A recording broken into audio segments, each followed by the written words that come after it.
In a dramatic twist in the boxing world, Tyson Fury has unleashed his fury at Froch for mocking his recent loss to Alexander Usyk.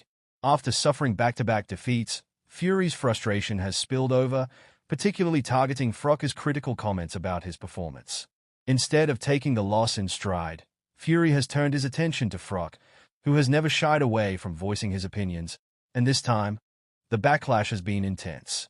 Froch, known for his no-nonsense style, pointed out that Fury's training was a significant factor in his lackluster performance. He didn't hold back, labeling Fury as all talk and no action. This criticism hit Fury hard, especially coming from a fellow boxer who has faced a share of challenges in the ring. Froch's remarks struck a nerve, particularly when he described Fury's performance as terrible and unprofessional, and criticized his corner for a chaotic strategy lacking clear direction.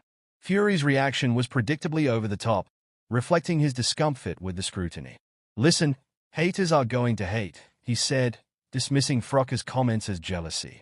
His defensiveness reveals an athlete still licking his wounds from the Usyk fight, where he was outclassed both physically and strategically.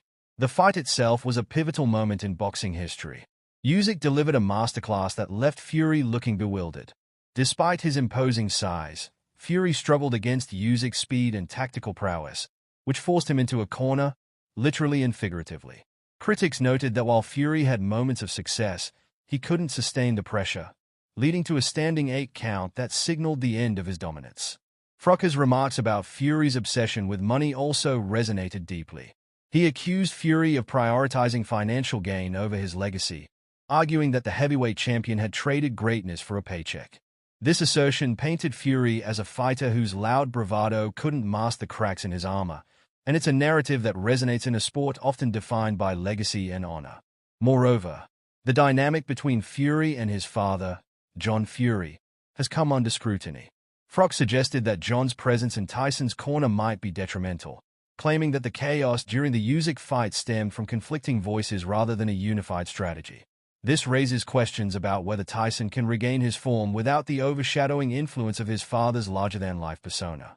As the boxing community buzzes with speculation, the focus shifts to what's next for both fighters. Fury has activated the rematch clause, setting the stage for another showdown with Usyk. Critics argue that rushing back into the ring may be a reckless move, especially given his recent performance.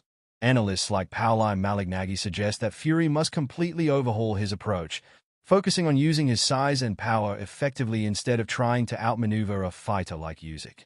Meanwhile, Usyk stands at a crossroads of his own.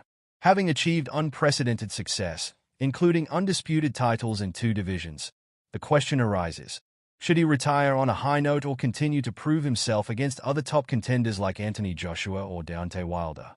His recent victories have solidified his status in boxing lore, making any decision about his future a topic of heated debate.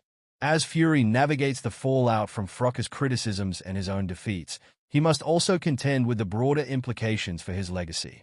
The pressure is mounting, and the boxing world is watching closely. Will Fury rise to the occasion and reclaim his throne, or will he continue to struggle under the weight of expectation and scrutiny? Froch's comments have stirred the pot, forcing Fury to confront not just his recent losses, but the very fabric of his identity as a champion. The narrative of boxing is often about redemption, and how Fury chooses to respond to criticism will define his path forward. The rivalry between these 2 fighters, now intertwined with personal and professional stakes, promises to keep fans on the edge of their seats. In the end, the boxing community is left to ponder the implications of this feud. Fury's reaction to Froch's trolling is emblematic of the pressures athletes face in a sport where every misstep is magnified. As the rematch approaches, the question remains: can Fury channel this energy into a victorious comeback, or will he become another cautionary tale in the annals of boxing history? Only time will tell. But one thing is certain: this saga is far